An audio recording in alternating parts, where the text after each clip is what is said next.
Bonjour mesdames et messieurs, bienvenue à ce webinaire. Nous vous remercions de vous être inscrits aussi nombreux. Nous vous remercions également pour la qualité et la variété des questions que vous nous avez posées. Bien entendu, nous ne pourrons pas les aborder individuellement, mais nous nous efforcerons de répondre à l'ensemble des thèmes que vous avez souhaité aborder. J'en profite pour préciser que le support de cette présentation est disponible sur la plateforme dans le panneau Documents qui se trouve en haut à gauche de votre écran. Le webinaire sera également téléchargeable sur le site de l'INRS. Dans ce webinaire consacré au bruit au travail, nous allons apporter tous les éléments utiles à la prévention du risque bruit en milieu professionnel. Si vous souhaitez approfondir, vous pouvez vous connecter sur notre site internet. Pour ce webinaire, nous serons deux intervenants, moi-même, Patrick Chevret, je suis responsable du laboratoire d'acoustique au travail, et Nicolas Trompette, qui est expert assistance conseil au sein du même laboratoire. Je vous laisse découvrir le sommaire de cette présentation. Nous aborderons donc 5 points qui sont décrits sur cette planche. Commençons par quelques notions concernant le bruit et notamment le bruit au travail. Pour commencer, une définition du son. Le son est une fluctuation de pression de faible amplitude. L'intensité sonore ou le niveau sonore s'exprime au moyen de l'échelle des décibels en dB ou en dBline. La plage de variation des niveaux sonores s'étend habituellement de 0 dB, qui est le seuil d'audibilité, à 120 dB, qui est considéré comme le seuil de la douleur. Bien entendu, en milieu professionnel, les niveaux peuvent être beaucoup plus élevés, et pour les sons qui sont élevés, ils peuvent engendrer une détérioration du système auditif, notamment au niveau de l'oreille interne et au niveau des cellules ciliées. Donc vous avez sur cette représentation, qui a été faite à partir d'un microscope électronique à balayage, une photographie de cellules ciliées d'un rat. Donc sur le haut de l'image, vous constatez un groupe de cellules ciliées qui n'a pas été détérioré, et sur le bas, des cellules ciliées qui ont été définitivement abîmées par des sons beaucoup trop élevés. Les sons sont aussi caractérisés par des fréquences. Les fréquences sonores traduisent la rapidité des fluctuations de pression dans l'air. Le domaine de l'audibilité se situe entre 20 Hz et 20 kHz. En dessous de 20 Hz, on va avoir des sons inaudibles de type infrason. Au-dessus de 20 kHz, ce sont des sons inaudibles de type ultrason. Pour analyser les sons, on procède en général à 2 opérations fréquentielles. La première consiste à effectuer des pondérations, pondération A pour des niveaux modérés, pondération C pour des forts niveaux. En fait, ce sont des corrections de niveau dont l'objectif est d'imiter le comportement de l'oreille en fréquence. Sur ce graphique, on observe une forte atténuation, une forte pondération, notamment pour les basses fréquences pour la pondération A. La deuxième opération consiste à regrouper les fréquences en bande d'octave ou en bande de tiers d'octave. Ceci est réalisé pour simplifier l'analyse des signaux. Habituellement, on va utiliser 7 ou 8 bandes d'octave qui vont de 125 à 4 kg ou à 8 kHz. On peut aussi vouloir une analyse plus fine. Dans ce cas, on va diviser les bandes d'octave en 3, ce qui nous permet d'obtenir des bandes tiers d'octave. Dans les normes, on s'appuie en général sur des analyses en bande d'octave ou en bande de tiers d'octave. Alors, la réglementation s'appuie sur la notion d'exposition sonore. Et l'exposition sonore est définie à partir de 2 grandeurs. Donc, la première grandeur est l'exposition sonore quotidienne ou dose de bruit. Elle s'exprime par l'indicateur LEX 8 heures en dBA. Elle représente en fait le niveau sonore moyen auquel a été exposé le salarié pendant 8 heures. Elle se mesure en général avec un appareil qui est appelé un exposimètre et qui se place sur l'épaule du salarié pendant une durée de 8 heures. La deuxième grandeur est l'exposition au bruit impulsionnel. L'exposition au bruit impulsionnel, c'est le niveau de pression maximale qui est mesuré sur un bruit de courte durée et de fort niveau. Sur cette image, vous avez la représentation d'un signal qui illustre le renversement d'une benne de chantier, la pression mesurée, la pression maximale mesurée de 129 pascal, le niveau acoustique en dB équivalent en dB est de 136 dBin ou 134 dBc. Donc au travail, un bruit est un son indésirable qui va produire des effets délétères sur le salarié. Donc ces effets délétères peuvent être classés en 3 catégories. La première catégorie sont les effets lésionnels qui vont apparaître pour des niveaux sonores très élevés. Alors, ces effets sont par exemple de la fatigue auditive, qui est en fait une perte temporaire d'audition.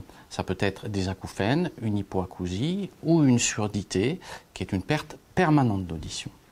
Deuxième catégorie, les effets extra-auditifs qui peuvent apparaître pour des bruits modérés, mais de longue durée. Alors, ils vont se traduire par exemple par une fatigue cognitive, notamment lorsque les salariés réalisent des tâches qui nécessitent de la concentration. Ça peut être du stress, une perte de sommeil, et voire même des effets physiologiques, comme des changements de rythme cardiaque. Troisième catégorie, ce sont les risques d'accident, qui apparaissent lorsqu'un bruit vient masquer un son utile, comme une information verbale, un signal de recul ou une alarme. Dans l'entreprise, les sources de bruit sont multiples.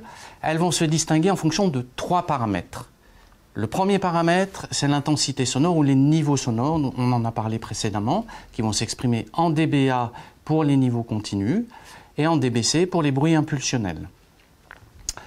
Donc ces sources sonores sont relativement modérées dans le secteur tertiaire. On va trouver typiquement des bruits de conversation, des claquements de portières, des bruits de clavier. Elles vont devenir beaucoup plus élevées, voire traumatisantes, dans des secteurs industriels comme la fonderie, l'industrie du bois ou l'industrie du métal. Deuxième paramètre, c'est la plage de fréquence. Typiquement, pour des engins de chantier, on va avoir une plage de fréquence autour de 100 Hz. Pour les conversations, ça va être autour de 500 Hz. Pour la découpe alimentaire, les sources de bruit vont se situer plutôt dans le domaine ultrasonore, c'est-à-dire autour de 20 kHz. Donc le troisième critère, c'est la durée d'apparition des sources sonores. Dans le secteur du BTP, les moteurs d'engins de chantier ont une durée relativement longue, ils peuvent s'étaler sur une journée complète. Dans le secteur tertiaire, les conversations des personnes sont intempestives, vont apparaître de façon inopinée tout au long de la journée. Et puis, par exemple, dans le secteur du BTP, le forage à l'explosif est un exemple de source sonore de très courte durée. Le deuxième aspect de cette première partie concerne la réglementation. La démarche de prévention du risque lié au bruit est identique à celle de tous les autres risques. Elle s'appuie sur 9 principes généraux qui sont édictés par le Code du travail. Par exemple, éviter les risques. Donc du point de vue du bruit, éviter les risques, c'est isoler les machines de l'endroit où se trouvent les salariés.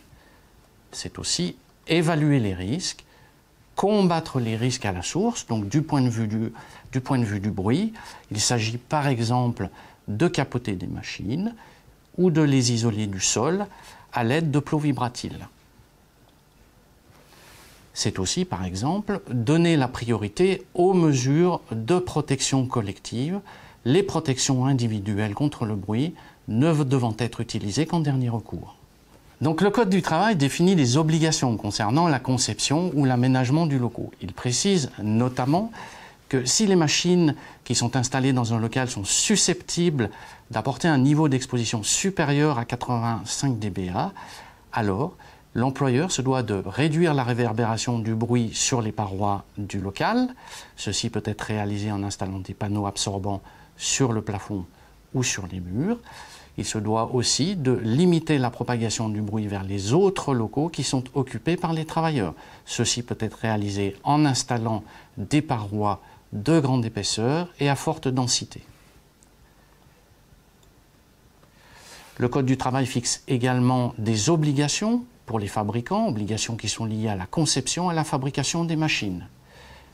Donc ces obligations sont de concevoir des machines le plus silencieuses possible, de tenir compte des progrès techniques permettant de réduire le bruit, notamment à la source, et de mettre à disposition des notices d'instruction qui précisent les niveaux de pression et de puissance à respecter. Certaines machines, comme les marteaux-piqueurs, les pelles mécaniques ou autres, sont soumises à leur propre réglementation.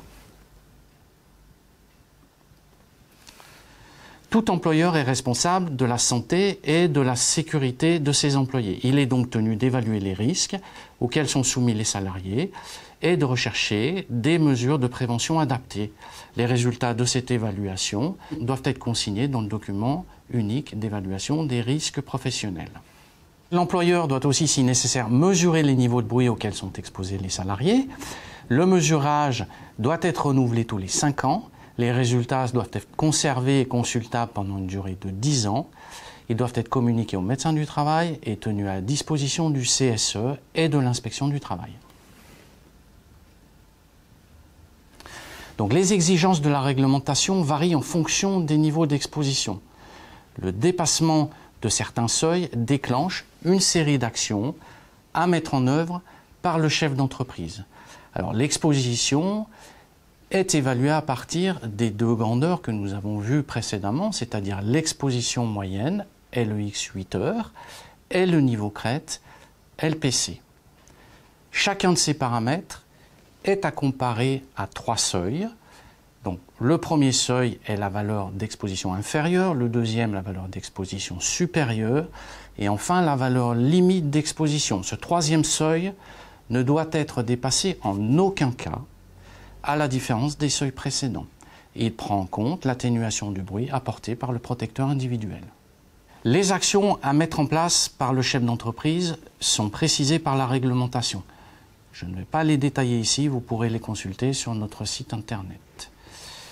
Il faut noter cependant que lorsque la valeur d'action supérieure est dépassée, c'est-à-dire 85 dBA ou 137 dBc pour les bruits impulsionnels, à ce moment-là, le chef d'entreprise a la nécessité de contrôler que le salarié porte effectivement son protecteur individuel. Donc à présent, quelques mots sur la pénibilité. Depuis le 1er juillet 2016, le bruit en milieu professionnel est reconnu comme un facteur de pénibilité par le Code du travail. Les seuils sont définis par le Code du travail, les seuils pour à la fois les niveaux continus, donc il précise qu'une exposition moyenne sur 8 heures de 81 dBA sur la protection auditive pendant 600 heures ne doit pas être dépassée. 600 heures correspondant à 75 jours de 8 heures. Pour les bruits impulsionnels, une exposition instantanée crête de 135 dBc répétée 120 fois par an ne doit pas être dépassée. Évidemment, par rapport à ces seuils, le chef d'entreprise a un certain nombre d'obligations qui sont précisées sur cette planche. Dès que les seuils sont dépassés, le salarié acquiert des points qui lui permettent de bénéficier d'un certain nombre de compensations, telles que les formations professionnelles, la réduction du temps de travail ou l'acquisition de trimestres d'assurance retraite. En 2022, il y a eu environ 84 000 déclarations de pénibilité auprès de l'assurance maladie. Enfin, abordons à présent l'impact social du bruit au travail. Le bruit est la 4e cause de maladie professionnelle. En 2019, 519 surdités ont été déclarées auprès de l'assurance maladie pour un coût total d'environ 50 millions d'euros. On peut penser qu'il y a une sous-déclaration importante, notamment lorsqu'on regarde les résultats de l'enquête Sommer 2017 qui montre qu'environ 73 000 salariés déclarent ne pas porter de protecteur individuel contre le bruit pour une exposition supérieure à la valeur d'action supérieure de 85 dBA pendant 20 heures par semaine. Pour cette valeur-là, le salarié est censé porter ses protecteurs individuels contre le bruit. Donc les principales raisons de cette sous-déclaration sont de 3 types. Tout d'abord, les professionnels de santé n'envisage pas toujours l'origine professionnelle des surdités. Dans un deuxième temps, il est très difficile pour les salariés qui sont atteints de surdité d'effectuer les démarches de reconnaissance, notamment en raison de la difficulté à constituer des dossiers. Et pour une troisième raison, qui est que pour les entreprises, la reconnaissance de la surdité a une connotation négative et les coûts engendrés par les sinistres vont les impacter directement. Au-delà du coût de la réparation, le bruit en milieu professionnel a un coût qui peut être très élevé. Une enquête de l'ADEME a montré que ce coût pouvait être de l'ordre de 19 milliards d'euros qui se répartit en 3 catégories. Le coût lié aux maladies professionnelles, le coût lié aux accidents du travail et enfin un coût économique lié à la baisse de productivité dans le tertiaire à cause du bruit qui est considéré comme une source de gêne et de perturbation. Donc sur ce graphique, il apparaît que le coût lié au bruit professionnel pèse le plus lourd sur le coût des pollutions sonores en France. Pour conclure sur cette partie, le bruit au travail est un enjeu pour tous, pour les salariés, pour les chefs d'entreprise, pour la société dans son ensemble. Le Code du travail est clair, les grands principes de prévention également. Il reste à les appliquer sur le terrain. C'est l'objet de la deuxième partie de ce webinaire qui vous sera présenté par Nicolas Trompette. Bien, merci Patrick, bonjour à tous. Alors la prévention du risque bruit. Elle se décline en 4 grands items.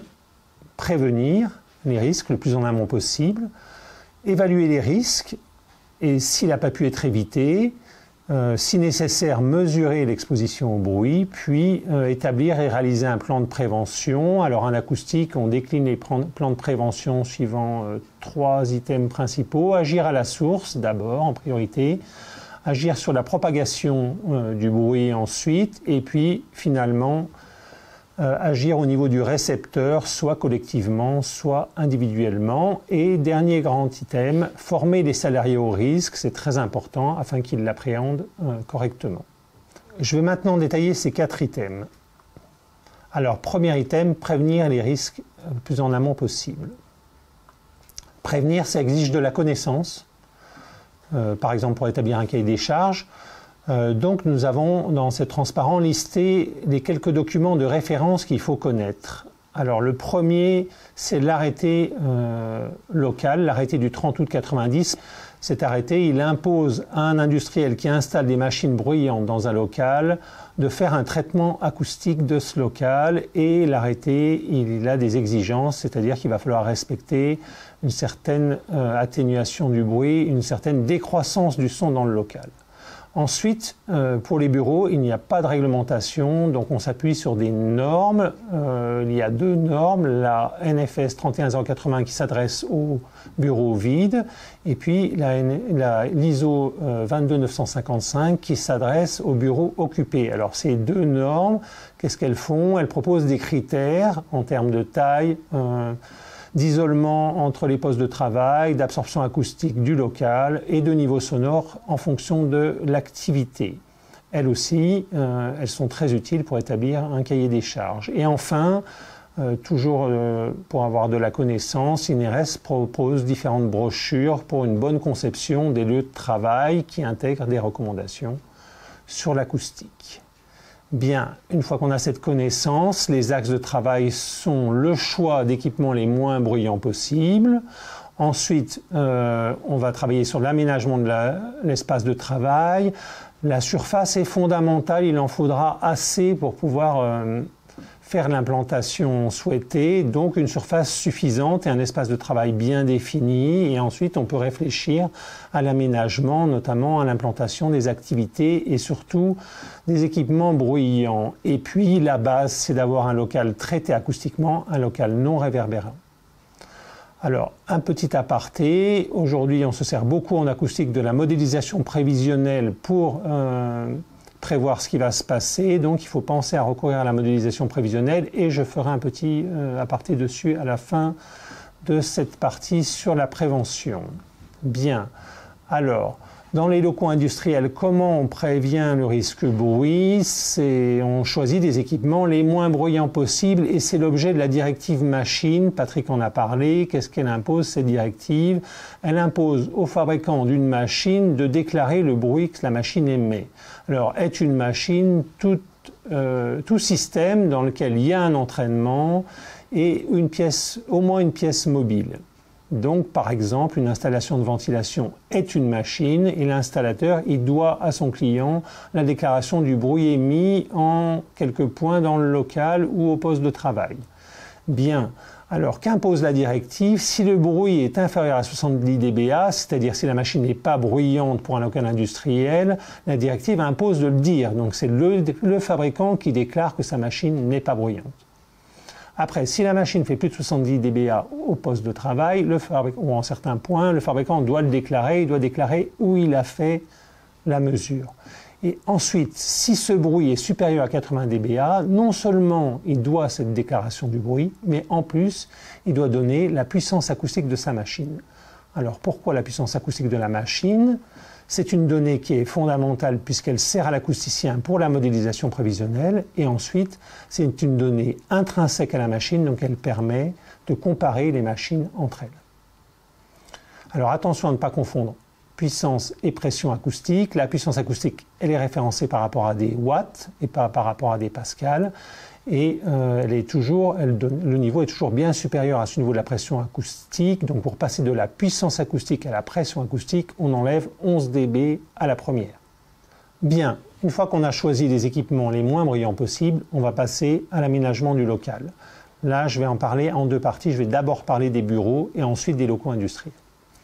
Alors, dans les bureaux, je me répète, il n'y a pas de réglementation. Donc, on va déjà choisir la forme du local en fonction de l'activité. On prendra des bureaux individuels pour tout travail non collaboratif ou faiblement collaboratif. Attention à ne pas céder à la mode des espaces ouverts. Les espaces ouverts, pour l'acoustique, c'est délétère. Une fois qu'on a des conditions de travail qui ne sont pas très bonnes, c'est très compliqué de recloisonner. Si, pour des raisons objectives, on veut travailler en espace ouvert, donc par exemple pour un travail non collaboratif, un travail pour lequel on a besoin d'entendre ce qui se passe aux autres postes, eh bien, on va choisir un espace ouvert. Et dans ce cas-là, il faudra faire attention à l'aménager correctement. Déjà, il faudra avoir la bonne surface disponible. La bonne surface disponible, c'est quoi? C'est 10 mètres carrés par personne, ça c'est la recommandation. Et jamais moins de 7 mètres carrés parce que toutes les études prouvent qu'en dessous de 7 mètres carrés, on ne pourra pas avoir un niveau sonore ambiant qui conviendra aux occupants de l'espace. Ensuite, une fois qu'on a fait ça, il faut respecter dans cet espace ouvert un certain nombre de règles. Alors la première, c'est de préférer des aménagements avec des îlots, c'est-à-dire qui regroupent les postes de maximum 6 personnes, 4 à 6 personnes, c'est notre recommandation.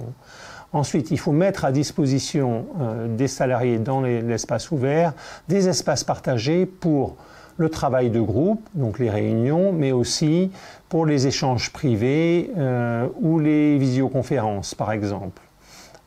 Autre règle, il faut isoler absolument les activités ou les équipements bruyants des postes de travail. Donc on prévoira des locaux techniques pour les photocopieurs, des salles de pause et, encore une fois, des salles de réunion.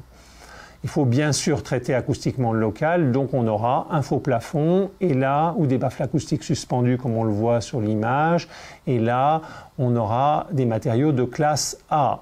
Il y a 4 classes de matériaux en acoustique, de A à D, D la plus mauvaise à la meilleure. Il faut mettre du classe A dans les espaces ouverts. On limitera la propagation du bruit avec des portes isolantes et des cloisonnettes qui scinderont l'espace de travail. Et enfin, on mettra un revêtement de sol souple pour éviter d'ajouter au bruit ambiant le bruit de choc ou le bruit de pas. Alors pour en savoir plus, référez-vous à nos documents, le D6402 qui explique comment évaluer le bruit dans les espaces ouverts et le D6472 qui explique comment agir pour réduire le bruit dans les espaces ouverts et dans les bureaux. Bien, je passe à l'aménagement des locaux industriels. Donc là, la base, je l'ai déjà dit, c'est traiter acoustiquement le local, le plafond, par des faux plafonds ou comme on le voit sur la photo de droite par des baffles suspendus verticalement par exemple. Et une fois qu'on a fait ça, qu'on a une situation qui est correcte et qui va traiter acoustiquement le local, c'est très important parce que ça maximise l'effet des autres solutions. Eh bien, les autres solutions, c'est, comme l'a dit Patrick, placer les activités ou les équipements bruyants dans des locaux spécifiques ou au minimum loin des autres postes de travail. Si il reste des sources bruyantes, voire très bruyantes, on va les cloisonner ou les encoffrer quand ils ne peuvent pas être éloignés. Et puis, pour les travailleurs, s'il reste du bruit, on va prévoir des cabines avec des parois et des portes les isolant de l'extérieur. On mettra de l'absorption dans ces cabines. Et si on a des machines très vibrantes qui risquent de mettre en vibration les équipements et de créer du bruit, par exemple sur les bardages, on va aussi mettre les machines vibrantes sur des massifs anti-vibratiles. Voilà pour l'aménagement prévisionnel des locaux de production industrielle. Alors, j'avais dit que je parlerais de l'acoustique, la modélisation prévisionnelle. On peut faire de la modélisation prévisionnelle. Alors, comment la faire? Il faut connaître les sources et leur puissance acoustique. Il faut connaître les dimensions du local, bien évidemment. Et il faut connaître les traitements acoustiques qui sont mis dans le local. À partir de là, on construit le modèle. Et ce modèle, qu'est-ce qu'il va faire? Il va permettre d'optimiser le placement des sources. Il va permettre de voir l'effet d'un traitement acoustique, il va permettre de hiérarchiser les sources de bruit et de connaître leur contribution à l'exposition sonore des salariés. Les modèles de calcul, ils prédisent aussi les indicateurs acoustiques tels que le temps de réverbération ou la décroissance du son dans le local.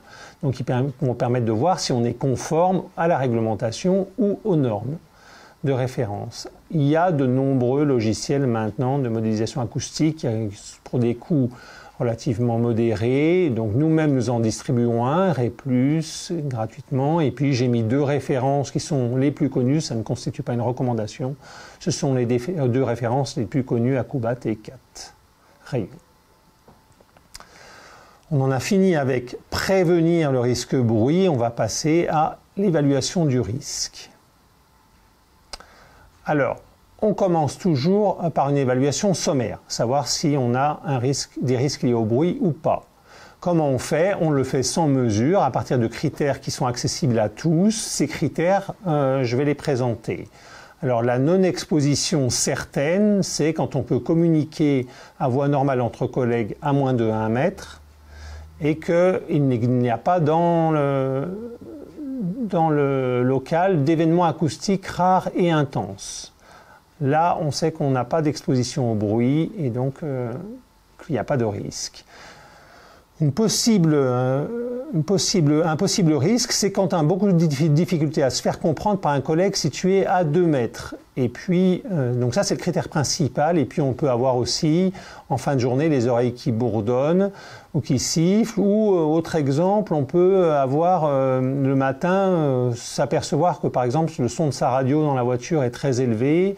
Ça veut dire que la veille au soir, en rentrant, on l'a réglé très fort, donc on avait une petite diminution de l'audition, perte d'audition temporaire, probablement, à la fin de la journée de travail. Ça, c'est un signe d'exposition possible. Ou autre exemple, on peut augmenter le volume de son téléviseur, avoir les gens à la maison qui se plaignent. Maintenant, les critères d'exposition certaine au bruit. Alors, le critère principal, c'est avoir beaucoup de difficultés à se faire comprendre par un collègue situé à moins de 1 mètre. Ensuite, il y a des critères secondaires, avoir beaucoup de difficultés à entendre les conversations dans les lieux bruyants après quelques années de travail, ou carrément le constat par le médecin du travail d'un début d'atteinte auditive. Alors, ces 2 derniers critères, ils sont le signe de perte auditive. Par contre, s'ils n'apparaissent pas, ça n'est pas la preuve qu'on n'est pas exposé à des niveaux de bruit élevés. C'est bien le premier critère qui est le critère principal. Les pertes auditives mettent des années à apparaître après une exposition à des bruits lésionnels. Une fois qu'on a fait cette évaluation et qu'elle montre qu'il peut y avoir une exposition ou que l'exposition est certaine, eh bien, on a le choix. On peut faire une évaluation simplifiée ou un mesurage normalisé. Alors, l'évaluation simplifiée, elle est plus facile, mais elle n'est pas toujours applicable. Elle n'est applicable que quand le travail est décomposable en différentes phases d'exposition. Chacune de ces phases étant caractérisée par un niveau sonore et pouvant être, la durée de ces phases pouvant être estimée. Alors si c'est le cas, si le travail est décomposable en phases et que les niveaux sonores sont connus pour chaque phase et les durées aussi, alors à ce moment-là, on peut faire une évaluation simplifiée. Alors un exemple, un ouvrier dans un atelier qui effectue des tâches bien définies et dont on peut évaluer la durée avec sa production, on pourra faire une évaluation simplifiée. Un contre-exemple, en général, les services de maintenance qui font un travail différent chaque jour, on ne peut pas faire d'évaluation simplifiée. Bien. Si cette évaluation est possible, on propose un outil, la calculette outil 23, qui est téléchargeable sur notre site pour le faire. Alors voilà cette calculette, comment on la remplit, c'est très simple, on a décomposé le travail en tâches, on remplit tâche par tâche la calculette avec la durée et le niveau sonore. On peut même mettre des petites observations. La durée est en heures, on fournit une petite calculette en bas à droite pour passer des minutes et des secondes aux heures. Et à partir de là, on obtient un résultat qui est une exposition quotidienne sur 8 heures. Comment s'interprète ce résultat? Attention, c'est une évaluation simplifiée. Il faut prendre une large marge d'erreur. Donc l'interprétation qu'on propose, c'est si on a moins de 77 dBA après cette évaluation, on a la certitude qu'il n'y a pas d'exposition au bruit, la quasi-certitude. Si on est orange, on ne sait pas. Soit il faudra mettre en place des mesures de prévention, soit il faudra passer à un mesurage normalisé. Et si on est en rouge, on est sûr, on est certain d'avoir de l'exposition au bruit. Et là, on a le choix, on met en place des mesures de prévention ou à nouveau, on fait un mesurage normalisé. Alors, encore un avertissement, cette évaluation simplifiée, elle est pour l'exposition au bruit, l'exposition sur 8 heures. Si on a des événements acoustiques rares ou intenses, il faudra aussi faire une évaluation pour ces événements acoustiques rares ou intenses, c'est-à-dire les mesurer et vérifier qu'ils sont en dessous des limites réglementaires. Après ce mesurage simplifié ou après l'évaluation sommaire, on voit qu'il peut être nécessaire de faire un mesurage normalisé de l'exposition au bruit. Alors, le Code du travail n'impose pas, mais il recommande fortement d'appliquer l'ISO 9612. Si jamais le mesureur veut faire autrement, il faudra qu'il le justifie et qu'il explique sa méthode de mesurage. Nous recommandons d'appliquer l'ISO 9612, bien évidemment. On l'applique en 5 étapes successives. On commence par faire une analyse du travail. L'analyse du travail, elle est très importante parce qu'elle va permettre de déterminer une journée d'exposition nominale représentative. Une fois qu'on a cette journée d'exposition nominale, on doit choisir parmi 3 stratégies de mesure. On a vu, avec l'évaluation simplifiée, le mesurage par tâche, c'est la même chose avec des mesurages plus approfondis. Par métier, ça veut dire qu'on regroupe les gens par fonction et qu'on fait une distribution statistique des mesurages sur chaque groupe. Et par journée entière, Patrick en a parlé, ça veut dire qu'on laisse l'exposimètre 8 heures sur les salariés. Là, pareil, on n'est pas obligé de le faire sur tous les salariés ayant le même travail, mais on va faire un échantillonnage assez extensif. C'est la méthode la plus longue. Une fois qu'on a choisi sa stratégie, on réalise les mesures et puis on va les dépouiller. Alors là, la norme fournit une calculette pour le dépouillement. Cette calculette, elle est aussi disponible sur notre site, c'est l'outil 24. La calculette, on va saisir les mesurages dedans et elle va permettre déjà de voir si le mesurage normalisé répond aux critères de la norme. Sinon, elle affichera des avertissements en rouge. Et après, une fois qu'on a vérifié ça, on obtient le résultat final qu'on a affiché ici. Donc là, on a affiché l'exposition sonore quotidienne qui est de 84,3 dBA et puis son incertitude. Et pour se comparer aux limites réglementaires, on va ajouter l'incertitude au résultat. Donc ici, on a plus de 85 dBA sur 8 heures et on va devoir on dépasse les 2 valeurs limites d'action de la réglementation. On va devoir mettre en œuvre toutes les mesures de prévention listées dans le tableau en jaune et en orange. Voilà, j'en ai fini avec l'évaluation. On fournit à nouveau un document que j'ai référencé, le D6035, évaluer et mesurer l'exposition professionnelle au bruit. Ça, c'est pour l'évaluation de l'exposition à des bruits lésionnels. On peut avoir aussi envie d'évaluer le bruit, l'ambiance sonore dans des bureaux. Alors là, on propose, il n'y a pas de méthode réglementaire. L'INRS, nous, on propose une méthodologie en 4 étapes qui est décrite dans ce document ED 6402, environnement sonore en bureau ouvert. Et puis, pour la troisième étape, elle s'appuie sur un questionnaire et on distribue également ce questionnaire, outil 62 Gabo, que vous trouverez sur notre site. Je vais présenter brièvement la démarche, mais si vous voulez en savoir plus, je vous engage à vous référer à ces documents. Alors la démarche, comme je l'ai dit, c'est en 4 étapes. La première étape, elle s'adresse à tous. Elle est applicable par tous. C'est une observation de l'environnement de travail. À partir de cette observation, on va pouvoir voir les défauts rédhibitoires. Donc c'est une démarche simple, mais on ne voit que vraiment les choses flagrantes. La deuxième étape, elle est plus fine et elle s'adresse aux ergonomes. Il s'agit d'analyser l'activité. Et puis, à partir de cette analyse de l'activité, on va lister les exigences des personnes qui occupent l'espace et donc voir comment l'améliorer à partir de ces exigences.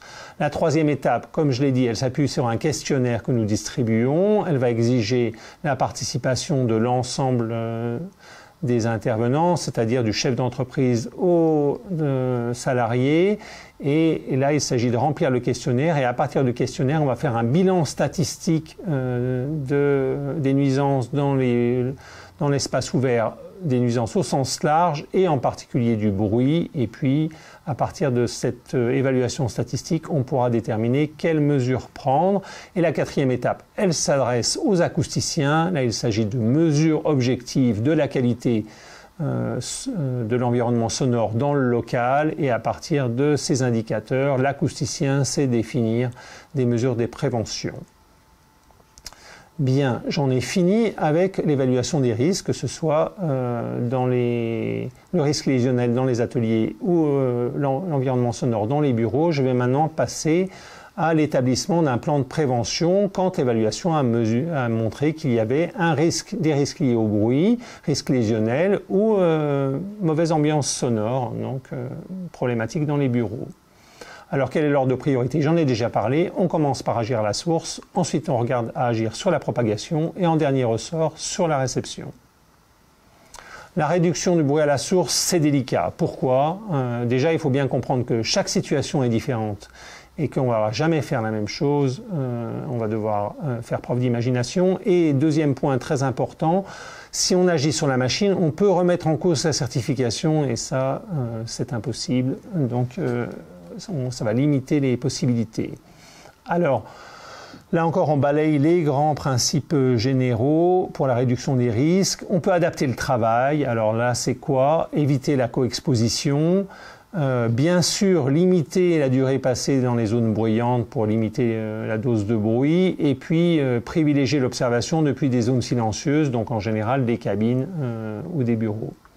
Ensuite, deuxième grand principe de prévention, il faut tenir compte de l'évolution des techniques. Donc là, en bruit, ça se résume à choisir les moins bruyantes. Je donne 3 exemples, encore une fois.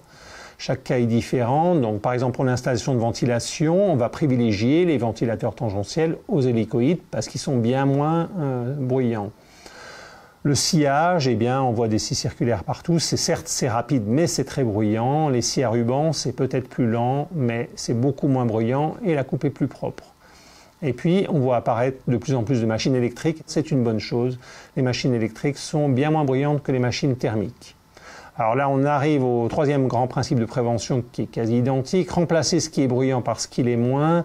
Là, on parle plutôt des grosses machines. Et là, on va bien regarder la déclaration des fabricants, exiger de sa part un niveau sonore. Et on peut mettre dans le cahier des charges une exigence sur le niveau sonore aussi pour l'inciter à fournir quelque chose le moins bruyant possible. Enfin, on peut modifier la machine. Attention, il ne faudra pas remettre en cause sa certification, encore une fois.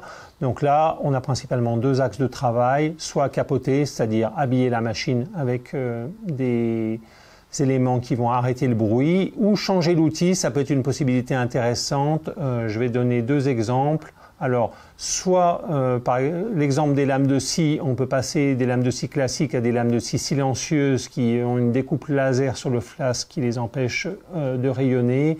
Ou, si je donne l'exemple des poinçonneuses, on peut passer aux poinçons à vagues, c'est des poinçons avec une légère inclinaison qui sont beaucoup moins bruyants que des poinçons classiques. Alors, quelques petits exemples pour illustrer le propos de réduction du bruit à la source. L'exemple générique des convoyeurs, celui-là il est intéressant. Donc là vous voyez une solution de réduction du bruit sur un convoyeur à rouleau. On s'est contenté de placer des petites brosses qu'on voit en blanc sur l'image, fixées sous le convoyeur. Qu'est-ce qu'elles font ces petites brosses? Elles arrêtent le rouleau quand il tourne, donc il tourne moins longtemps, elles amortissent un petit peu, ce qui fait qu'il rayonne un petit peu moins. C'est très simple et ça permet de gagner entre 5 et 13 dBA suivant le carton, le colis qu'on convoie. Autre exemple de capotage, comme j'en ai parlé. Donc là, on est en présence d'une soudeuse à ultrasons, machine qui est très pénible puisqu'elle fait un bruit strident. Et en plus, là, l'opérateur était exposé à plus de 85 dBA sur 8 heures. Donc, qu'a fait l'industriel? Il a rajouté un capot asservi, c'est tout simple. Le capot, il se lève pour mettre la pièce, photo du centre, et il s'abaisse quand la sonotrode s'abaisse. Et on a mis un petit joint, l'industriel a mis un petit joint pour faire l'étanchéité. Là, on supprime le bruit, c'est-à-dire on a une exposition sonore en dessous de 70 dBA. Et en plus, on rajoute une protection mécanique, on ne met pas en cause la certification de la machine. Alors, si on ne peut pas agir à la source, la deuxième possibilité, c'est d'agir sur la propagation. Et là, le moyen principal et le plus efficace, c'est l'encoffrement. Donc, je vais commencer par ça. Vous voyez un encoffrement d'une machine de découpe par jet haute pression sur la photo de droite. L'encoffrement, ça marche très bien, mais il faut respecter des règles. On a nommé 7. La première règle, c'est évaluer les contraintes. Il ne faut pas que la machine devienne impossible à utiliser pour l'opérateur. Donc, évaluer les contraintes avec l'opérateur et adapter l'encoffrement à ces contraintes. Ensuite, il faut isoler, donc mettre des parois en fonction de l'atténuation recherchée. Ici, on a une double paroi très efficace. Et puis, on va confiner la machine, donc on va créer de la réverbération. Donc il faut mettre de l'absorption dans l'encoffrement pour limiter cette amplification. Ici, ce n'est pas fait. L'industriel aurait pu le faire en mettant des panneaux, alors c'est de la découpe jet d'eau, donc on ne peut pas mettre un matériau poreux sans protection, mais il y a des matériaux poreux pour ce genre des matériaux acoustiques absorbants, donc des matériaux poreux protégés pour ce genre d'application. Ils ne sont pas très connus, c'est probablement la raison pour laquelle il n'y en a pas dans cet exemple. Il faut traiter les ouvertures. Ici, elle est très bien traitée. Vous voyez la porte est coulissante, donc on peut accéder avec le bras et fermer. Et puis, il faut éviter les fuites. Et là, non seulement la porte elle est large et elle coulisse, mais en plus, il y a des joints qui assurent l'étanchéité. L'étanchéité est très importante pour le bruit. Enfin, on peut être amené à découper l'encoffrement si la machine est très vibrante. Ça, j'en ai déjà parlé. Ne pas transmettre les vibrations à d'autres éléments qui pourraient rayonner, notamment aux parois de l'encoffrement. Et puis, il faut prévoir une réception. Un encoffrement, on donne des exigences. Ici, c'était 25 dBA. On les a. Si on avait mis de l'absorption dans l'encoffrement, on aura encore gagné 5 dBA. On aura eu 30. Pour en savoir plus sur les encoffrements, on distribue une note documentaire, un document ED 147. Un autre moyen d'agir sur la propagation, c'est le traitement acoustique du local et en complément des écrans. Alors, qu'est-ce que c'est le traitement acoustique du local? C'est rajouter des matériaux absorbants acoustiquement sur le plafond et éventuellement sur les murs. Alors, sur le plafond, on voit sur les photos à droite les modes de traitement. On peut traiter le plafond avec des baffles suspendus verticaux, photo du haut, en dessous des baffles suspendus horizontalement ou encore un faux plafond ou un revêtement directement sur le plafond. Et puis en complément, on peut traiter les murs, c'est ce qu'on voit sur la photo du bas, avec des matériaux absorbants qu'on protège en général par des parois perforées. Le traitement acoustique du local, ça permet d'atténuer le bruit dans le local, mais il reste le bruit qui parvient directement de la machine à l'opérateur. Celui-là, pour l'atténuer, on dispose des écrans, comme on le voit sur les petits schémas en bas. Incidence directe et traitement par écran. Alors les écrans c'est bien, mais il ne faut pas se leurrer, ça n'est pas aussi efficace qu'un encoffrement. Avec un écran, on va avoir entre 5 et 6 dB en général, maximum, grand maximum 10 dB, donc on est très loin de l'efficacité de l'encoffrement. Alors un exemple d'action sur la propagation avec un traitement acoustique du local et des écrans dans la métallurgie. Donc là, murs et plafonds sont traités avec un bardage acoustique perforé et en plus on a disposé des écrans mobiles qui entourent les postes de travail bruyants. Là, les écrans font 5 dB d'atténuation supplémentaire par rapport au traitement acoustique du local.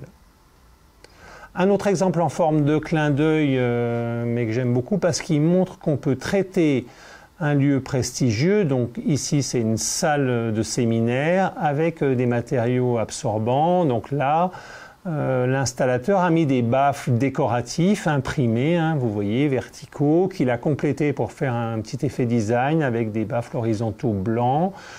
Personnellement, je trouve ça joli. Bon, après, tous les goûts sont dans la nature, mais en tout cas, c'est très efficace, surtout qu'on a, vous le voyez, on a une grosse surface absorbante. Alors, pour en savoir plus, encore une fois, on a des documents qui expliquent comment faire un traitement acoustique du local, ED 6103, et comment agir pour réduire le bruit dans les bureaux, ED 6472. Alors, si on a épuisé les solutions de réduction à la source et les solutions de réduction sur la propagation, on n'a plus d'autres solutions que agir au niveau du récepteur. On le voit sur les photos, c'est par exemple dans les grands locaux où les machines sont très grandes. Ici, on est sur une machine de menuiserie en traitement primaire des troncs d'arbres. On ne peut pas traiter le bruit à la source ni en coffret, donc on va mettre les opérateurs en cabine. Alors une cabine, ça se conçoit comme un encofrement. Il faut que ça ait des parois isolantes, que les vitrages soient homogènes aux parois. Autre point, les entrées-sorties, puisque quand la porte est ouverte, la cabine ne sert plus à rien. Donc il faut prévoir des portes, soit des doubles portes sectionnelles déphasées, c'est-à-dire qui vont s'ouvrir à un moment différent pour garantir que le bruit n'entre pas, soit, si on désire se passer de porte, un tunnel acoustique avec 2 ouvertures et des matériaux absorbants au milieu qui empêchent le bruit de rentrer dans la cabine. Autre point, il faut bien penser à mettre ses protections auditives avant de sortir de la cabine, le port du PICB avant de sortir pour ne pas être trop exposé au bruit. Bien, et puis une fois qu'on a épuisé toutes les solutions collectives, et qu'on n'a pas réduit le bruit suffisamment, il faut recourir aux protections auditives. Donc ça, je donne un avertissement. La réglementation, le Code du travail, impose d'avoir d'abord épuisé toutes les possibilités de réduire le bruit collectivement. Donc par d'autres moyens que les protections auditives. C'est l'article R4434-7. Autrement dit, si l'industriel choisit de mettre des équipements de protection individuelle alors qu'il avait d'autres possibilités, il est condamnable pour une faute inexcusable en cas de survenue d'une surdité et la jurisprudence prouve que c'est le cas. Donc attention. L'objectif de ce webinaire, ça n'est pas les protections auditives adaptées. On a déjà fait 2 webinaires sur le sujet qui sont référencés sur ce slide et qui sont téléchargeables sur notre site. Et en plus, on a à nouveau des documents qui sont référencés ici. Le D6510 sur le choix un guide de choix pour les protections auditives. Puis les 233 qui expliquent comment elles se calculent par rapport au niveau d'exposition sonore. Je n'en parlerai pas plus. Bien, dernier axe qu'il ne faut surtout pas négliger, former les salariés aux risques liés au bruit. Alors comment faire ? Il faut sensibiliser le personnel à la prévention. Ça c'est très important. Pourquoi je vais expliquer avec l'exemple du BTP. Dans le BTP c'est flagrant. Par exemple, quand les gens démontent les étais, ils vont taper avec des marteaux. S'ils sont formés au risque bruit, ils vont utiliser des leviers et supprimeront le bruit de démontage des étais. Autre exemple, l'utilisation d'outils portatifs. Quand on utilise un outil portatif, on prévient les collègues autour pour qu'au minimum ils se protègent ou qu'ils s'éloignent. Troisième exemple, la conduite d'engins. Les engins de BTP sont très bruyants. Si les fenêtres sont ouvertes, on est exposé au bruit. Donc si on est sensibilisé, on va fermer la fenêtre. Et en plus, ça va nous obliger à entretenir la ventilation. Donc on supprimera le bruit et les poussières. Un double effet. Donc on voit que la sensibilisation du personnel au risque lié au bruit, ça permet en plus une réduction finalement à la source. Alors, il faut aussi former, si on fournit des protections individuelles, au bon usage des équipements de protection individuelle, donc à la mise en place des bouchons d'oreille, c'est très important, et à leur bon entretien. Comment faire? C'est difficile, on fournit beaucoup de ressources, j'en reparlerai. Vous pouvez faire aussi appel à votre service de prévention et de santé au travail. Ils sont formés à ça et ils le font très bien. Vous pouvez faire appel à la CARSAT, bien sûr. Et puis, un point important, c'est bien d'utiliser nos ressources aussi pour la signalisation. On fournit des pictogrammes de signalétique. Et puis, pour les affiches, ça constitue un rappel permanent du risque bruit. Voilà, ce webinaire est terminé. Merci de votre attention. Merci de votre présence. On a essayé de répondre à vos questions. Si certaines subsistent, vous pouvez les adresser à notre service assistance à l'INRS et vous aurez une réponse personnalisée. Je vais encore faire défiler les ressources que met à votre disposition l'INRS sur son site web, toutes les brochures et le dossier d'information, les outils qui peuvent vous aider à faire de la prévention, les vidéos et les webinaires, dont ceux sur les protecteurs auditifs, et puis les fiches brèves d'information. Merci encore, passez une excellente journée.